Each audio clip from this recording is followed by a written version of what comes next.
آسمان کی کتاب تھی جو ڈنکے کی چوٹ پر اعلان کر رہی ہے کہ لو انزلنا ھذا القرآن علی جبل لرأیتہ خاشعا متصدعا من خشیۃ اللہ، اگر ہم نے اس قرآن کریم کو کسی اونچے پہاڑ کے اوپر نازل کیا ہوتا، اللہ کہہ رہا ہے لو انزلنا ھذا القرآن علی جبل، ہم نے کسی ایک پہاڑ کے اوپر ہم نے اس قرآن کریم کو اتارا ہوتا، لرأیتہ، اے محمد صلی اللہ علیہ وسلم آپ اس پہاڑ کو دیکھتے، آپ اس پہاڑ کی حالت دیکھتے، خاشعا متصدعا من خشیۃ اللہ، وہ جھکا جا رہا ہوتا، متصدعا پھٹا جا رہا ہوتا من خشیۃ اللہ، اللہ کے خوف سے۔ اگر ہم نے اس قرآن کریم کو انسان کے علاوہ اگر ہم نے پہاڑ پر اتارا ہوتا تو پہاڑ بھی اللہ کے خوف سے پھٹ جاتا، جھک جاتا، دھس جاتا۔ اس قرآن کریم کے بوجھ کو پہاڑ تک نے، اللہ کہتا ہے کہ ہم نے پیش کیا، ان عرضنا الامانۃ علی السماوات والارض، ہم نے اپنی اس امانت کو، اس قرآن کو آسمانوں پر پیش کیا۔ آسمان نے کہا نہیں اللہ، ہم اس کا بوجھ نہیں اٹھا سکتے۔ ہم نے زمین کو دیا، زمین چیخ کر بولی نہیں اے اللہ اس قرآن کا بوجھ ہم نہیں اٹھا سکتے۔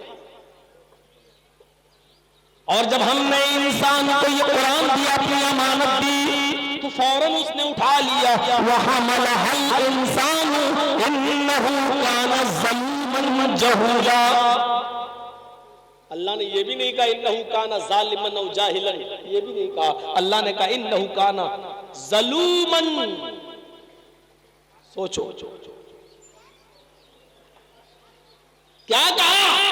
پہاڑ نے منع کر دیا، زمین نے منع کر دیا، آسمان نے اس قرآن کے بوجھ کو اٹھانے سے منع کر دیا۔ وَحَمَلَهَا الْإِنسَانُ إِنَّهُ كَانَ ظَالِمًا إِنَّهُ كَانَ ظَلُومًا۔ اے انسان تو کتنا بڑا ظالم ہے، ظلوم اس میں مبالغہ، کتنا بڑا ظالم ہے، کتنا بڑا جاہل ہے۔ تو تجھے دیا اور تو نے فوراً اٹھا لیا، یہ بھی نہیں سمجھ پایا کہ اس کی ذمہ داری کتنی بڑی ہے۔ اٹھا تو لیا لیکن تو اس کی ذمہ داری کو نبھا نہیں سکا۔ سوچو میرے پیارے بھائیوں، یہ قرآن جو پہاڑ میں، زمین میں، آسمان میں لانے سے انکار کر دیا، اس کی ذمہ داری انسان نے لے لی اور پھر عمل نہیں کر پایا۔ یہ قرآن وہ کتاب ہے جو چیخ کر ڈنکے کی چوٹ پر اعلان کر رہی ہے، چیخ چیخ کر کہہ رہی ہے، سنو، چیلنج کر رہی ہے دنیا والوں کو۔ اللہ رب العالمین نے فرمایا وَإِن كُنتُمْ فِي رَيْبٍ مِّمَّا نَزَّلْنَا عَلَىٰ عَبْدِنَا فَأْتُوا بِسُورَةٍ مِّن مِّثْلِهِ وَادْعُوا شُهَدَاءَكُمْ۔ اے لوگو، اگر تمہیں اس کتاب کے بارے میں، اس قرآن کے بارے میں ذرہ برابر رائی کے دانے کے برابر بھی اگر شک ہے، ذرہ برابر بھی سرسوں کے دانے کے برابر بھی اگر شک ہے، یہ محمد نے اپنے پاس سے بنا لی۔ اگر تمہیں ڈاؤٹ ہے کہ یہ اللہ کی طرف سے نازل کی ہوئی کتاب نہیں ہے، یہ محمد اور اس کے ساتھیوں نے بنا لی، اگر تم یہ سمجھتے ہو تو میں تمہیں چیلنج کرتا ہوں بِسُورَةٍ مِّن مِّثْلِهِ، تو قرآن کی سورت کی طرح ایک ہی سورت بنا لاؤ۔ فَأْتُوا بِسُورَةٍ مِّن مِّثْلِهِ، قرآن کی کسی ایک سورت کی طرح کوئی سورت بنا دو، جاؤ بنا کر دکھاؤ۔ قرآن کا یہ چیلنج 1400 سال پہلے بھی تھا، قرآن کا یہ چیلنج 1400 سال کے بعد آج بھی موجود ہے۔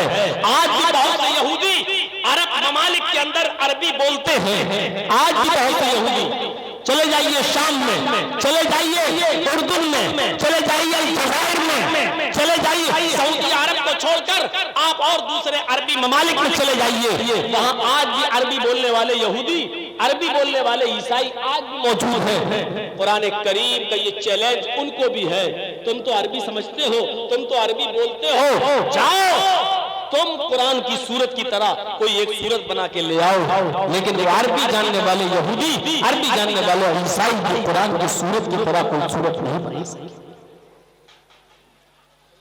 آج تک یہ چیلنج قبول نہیں کر پائے۔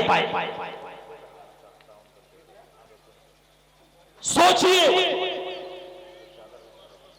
اور کائنات کی صبح تک، قیامت کی صبح تک کوئی بھی شخص قرآن کی صورت ایک بھی صورت کی طرح کوئی صورت نہیں بنا سکتا. اور سورہ بقرہ کی طرح 2.5 پارے کی صورت نہیں کہا اللہ تعالیٰ نے، بسورۃ نکرہ استعمال کیا. چھوٹی سے چھوٹی قرآن کی صورت کی طرح کوئی صورت بنا کے دکھا دو. اور قرآن کی سب سے چھوٹی صورت کون سی ہے؟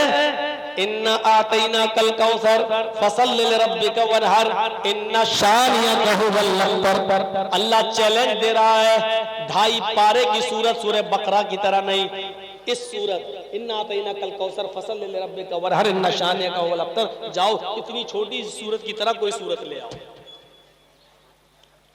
نہیں لا پائے، آج تک نہیں لا پائے. اور ایک بار مقابلہ ہوتا تھا عرب کے اندر، مقابلہ ہوتا تھا شعر و شاعری کا. آج کسی شاعر نے کوئی شعر لکھا اور دوسرا شاعر دوسرے دن اس کا جواب میں دوسرا شعر لکھ دیتا تھا. اگر اس کا شعر اچھا ہو گیا تو جس کا شعر اچھا ہوتا تھا اس کو ایوارڈ دیا جاتا تھا، اور جس کا شعر کمزور پڑ جاتا تھا اس کو کچھ نہیں ملتا تھا. یہ مقابلہ ہوتے ہوتے ہوتے ہوتے ایک دن حسان ابن ثابت خانہ کعبہ میں چلے گئے اور رات کے اندر قرآن کی یہ 3 آیتیں لکھائے. اِنَّا آتَيْنَاكَ الْكَوْثَرَ فَصَلِّ لِرَبِّكَ وَانْحَرْ إِنَّ شَانِئَكَ هُوَ الْأَبْتَرُ. اور نیچے لکھ دیا حسان ابن ثابت، یعنی یہ اشعار، یہ شعر حسان ابن ثابت کے ہیں. اب اس سے اچھا کوئی شعر بنا کر دکھاؤ تم.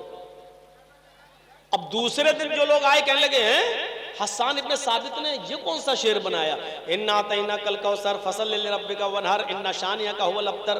یہ کیسی شاعری ہے یار. پھر کہتے ہیں یار شاعری تو صحیح لگ رہی ہے کیونکہ ہر چیز رے پہ ختم ہو رہی ہے. اِنَّا آتَيْنَاكَ الْكَوْثَرَ فَصَلِّ لِرَبِّكَ وَانْحَرْ إِنَّ شَانِئَكَ هُوَ الْأَبْتَرُ. یار وزن تو صحیح بیٹھ رہا ہے لیکن یہ شعر لگ نہیں رہا ہے، کیونکہ 2 لائن کا ایک شعر ہوتا ہے. اگر 2 لائن کا ایک شعر ہوتا ہے تو 4 لائنیں ہونی چاہیے، اس میں 3 ہی لائنیں ہیں. اب وہ اس کا جواب میں کوئی شعر بنانا چاہ رہے ہیں تو بن ہی نہیں رہا ہے. مجمع اکٹھا کیا جاتا ہے اور کہا جاتا ہے کسی شاعر کے پاس جب اس کا جواب نہیں ہے تو حسان ابن ثابت کو انعام دو. ایک شاعر اٹھتا اور کہتا ہے مجھے 1 دن کی مہلت اور دے دو، 1 رات کی مہلت اور دے دو، کل صبح تک میں اس کا جواب لکھ لوں گا اور کل اس سے اچھا شعر لکھ کے دکھاؤں گا. کہا ٹھیک ہے. 24 گھنٹے کی مہلت مل گئی. وہ صبح سے شام تک دماغ لگاتا رہا لیکن جہاں اس کا جواب دینے کی کوشش کرتا خود پھنس جاتا. نہیں اس میں تو ہم پھنس رہے ہیں. پھر جواب دینے کی کوشش کرتا، نہیں پھنس رہے ہیں. اس نے رات بھر کھوپڑی لگائی لیکن جواب نہیں آیا. تو پھر آخر میں اس نے کیا کیا، ایک چوتھی لائن انہی 3 لائنوں کے پیچھے، 3 لائنوں کے نیچے ایک چوتھی لائن اس نے اپنی طرف سے لکھی. صبح ہو کے جب لوگ آئے پوچھا کہ وہ لوگ کچھ کیا، جواب دیا. کیا جواب دیا؟ کہا کہ حسان ابن ثابت کے اشعار کمپلیٹ نہیں تھے. 2 لائن کا ایک شعر ہوتا ہے، وہ 3 لائنیں تھیں، اس لیے میں نے چوتھی لائن بڑھا کر 2 شعر بنا دیے ہیں. 2 لائن کا ایک شعر تو 4 لائنوں کے 2 شعر. میں نے چوتھی لائن اپنی طرف سے بڑھا دی جو ناقص تھی، جو کمزور تھی. یعنی وہ اشعار جو حسان ابن ثابت نے بنائے وہ کمزور تھے، میں نے اس کو مکمل کر دیا. جب لوگ اندر جاتے ہیں تو کیا دیکھتے ہیں، اِنَّا آتَيْنَاكَ الْكَوْثَرَ فَصَلِّ لِرَبِّكَ وَانْحَرْ إِنَّ شَانِئَكَ هُوَ الْأَبْتَرُ تو اپنی جگہ پر لکھا ہے. لیکن اس شاعر نے حسان ابن ثابت کے ان 3 اشعار کے نیچے جو لائن بڑھائی تھی اس نے اپنی کمزوری کا اعتراف کیا تھا اور اس نے چوتھی لائن میں یہ لکھا تھا مَا هَذَا كَلَامُ الْبَشَرِ. اس نے بھی چوتھی لائن رے پہ ختم کر دی. اِنَّا آتَيْنَاكَ الْكَوْثَرَ فَصَلِّ لِرَبِّكَ وَانْحَرْ إِنَّ شَانِئَكَ هُوَ الْأَبْتَرُ. اس شاعر نے نیچے لکھ دیا مَا هَذَا كَلَامُ الْبَشَرِ. یعنی اوپر والی یہ 3 لائنیں کسی انسان کا شعر ہو ہی نہیں سکتی، کسی انسان کا کلام ہو ہی نہیں سکتا. حسان جھوٹ بول رہے ہیں. یہ یہ حسان کے اشعار ہیں ہی نہیں، یہ تو کسی انسان کا کلام لگ ہی نہیں رہا۔ عرب کے سب سے بڑے شاعر نے اس بات کا اقرار کیا۔ پھر حسان کو بلایا، حسان تم جھوٹ بول رہے ہو، یہ اشعار تمہارے نہیں ہیں۔ حسان ابن ثابت مسکراتے ہوئے کہتے ہیں تم بالکل ٹھیک کہہ رہے ہو، یہ ہمارے اشعار نہیں ہیں۔ دیکھنا چاہ رہا تھا کہ کون ہے جو اس کا جواب دے سکے، تم نے خود اس بات کا اعتراف کر لیا کہ کسی انسان کا کلام نہیں ہے۔ واقعی یہ اوپر والی تینوں لائنیں انسان کا نہیں، تنزیل من رب العالمین، یہ اللہ رب العالمین کی طرف سے نازل کیا ہوا کلام ہے، یہ اللہ رب العالمین کی طرف سے اتارا ہوا کلام ہے۔ میرے پیارے ساتھیو، یہ قرآن بڑی عظیم کتاب ہے۔ اس قرآن کریم کا علم جب عبداللہ ابن عباس کو کم سنی میں، کم عمری میں جب آ گیا تو حضرت عمر فاروق جب کوئی میٹنگ بلایا کرتے تھے تو عبداللہ ابن عباس کو بھی اس میٹنگ میں بلاتے تھے۔ لوگوں نے پوچھا عبداللہ ابن عباس تو بہت چھوٹے ہیں، ان کو ہم بزرگوں کی میٹنگ میں کیوں بلایا جاتا ہے، ان سے مشورہ کیوں کیا جاتا ہے؟ تو حضرت عمر نے جواب دیا انہ عالم بکتاب اللہ، یہ اللہ کی کتاب یعنی قرآن کے بڑے عالم ہیں، ہم سے زیادہ علم رکھتے ہیں، قرآن کا بہترین جاننے والے، قرآن پر ان کا بہترین علم ہے۔ قرآن کے علم کی وجہ سے کم عمری میں حضرت عمر فاروق ان سے مشورہ مانگا کرتے تھے کہ مشورہ دو۔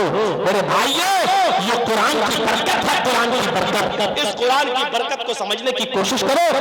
حافظوں نے یہی قرآن پڑھا ہے، یہی قرآن سیکھا ہے، اسی قرآن کا حفظ کیا ہے، اس قرآن کو اپنے سینے میں انہوں نے محفوظ کیا ہے۔ اب یہ پوری قوم کی ذمہ داری ہے میرے بھائیو، ان حفاظ کی آپ کتنی عزت کرتے ہیں۔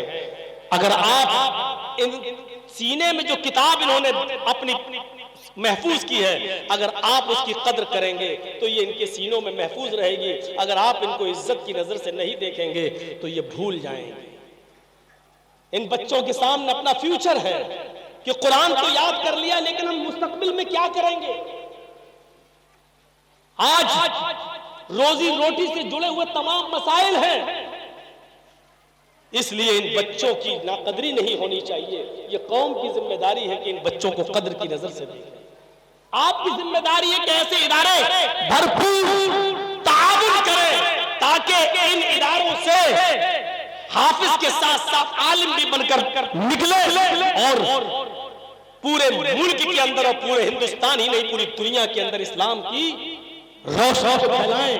آج اسلام ایک لاچار سا نظر آ رہا ہے، سستیاں لے رہا ہے، آج جگہ جگہ پر ہمارا مذاق اڑایا جا رہا ہے، کبھی حجاب کے اوپر اسکولوں میں پابندی کی شکل میں، کبھی ہماری مالی کا مذاق اڑاتے ہوئے۔ ایسے موقع پر اگر ہم نے علماء کو عزت کی نظر سے نہیں دیکھا، ان حفاظ کو عزت کی نظر سے نہیں دیکھا، ان اداروں کو عزت کی نظر سے نہیں دیکھا تو وہ اپنے منصوبوں میں کامیاب ہو جائیں گے۔ وہ یہی تو چاہتے ہیں کہ ہمارے مدرسوں کو بند کیا جائے، وہ یہی تو چاہتے ہیں کہ مدرسوں سے پڑھنے والے علماء کو ختم کیا جائے، حفاظ کو ختم کیا جائے۔ آپ ان مدرسوں کا اتنا تعاون کیجئے، اتنا تعاون کیجئے کہ ان ناپاک اور زہریلے لوگوں کے سپنے کبھی پورے نہ ہو، اور ہم یہ کہہ سکیں جو قرآن نے کہا تھا اِنَّا نَحْنُ نَزَّلْنَا الذِّكْرَ وَإِنَّا لَهُ لَحَافِظُونَ، اللہ نے کہا اس قرآن کو ہم ہی نے اتارا اور ہم ہی اس کی حفاظت فرمائیں گے۔ حفاظت ان مدرسوں سے ہوگی، حفاظت اس قرآن کو سینے میں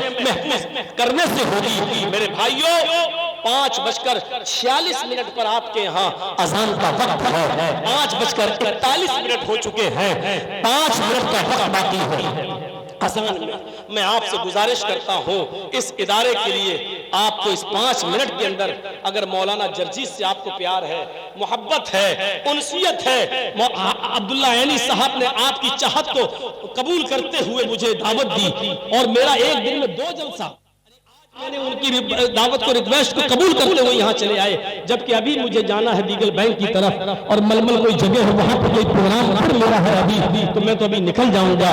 تو آپ میرے ہاتھ پر اس 5 منٹ میں جو تعاون کر سکتے ہیں اس ادارے کے لیے، ان حفاظ بچوں کی طرف نظر ڈالتے ہوئے آج اسلام کی آپ کی محبت کو دیکھنا ہے، آج قرآن کی آپ کی محبت کا دیدار کرنا ہے، آج دیکھنا ہے کہ آپ کو قرآن سے اور شریعت سے کتنی محبت ہے، ان حفاظ بچوں کے مستقبل سے کتنی آپ کو محبت ہے۔ آپ ہمارے ہاتھ میں 5 منٹ میں آپ دے دیں اور اللہ رب العالمین آپ کو اس کا اجر عظیم عطا فرمائے۔ جو کہنا تھا اتنی سی باتیں کافی ہیں میرے بھائیوں، عمل کیا جائے تو اتنی سی باتیں کافی ہیں۔ ہم اللہ سے دعا کرتے کہ بار اللہ اس ادارے کی حفاظت فرما، اس ادارے کو دن دونی اور رات چوگنی ترقی عطا فرما، بار اللہ اس ادارے پر تادر سایہ قائم رکھ، اور اللہ ان حفاظ بچوں کو عملی میدان میں آگے نکال، جب تک کہ ہمیں زندہ رکھ، اسلام کو زندہ رکھنا، اور جب ہمارا خاتمہ ہوگا ایمان پر ہمارا خاتمہ فرمانا۔ وما علینا الا البلاغ المبین، وآخر دعوانا الحمد للہ رب العالمین۔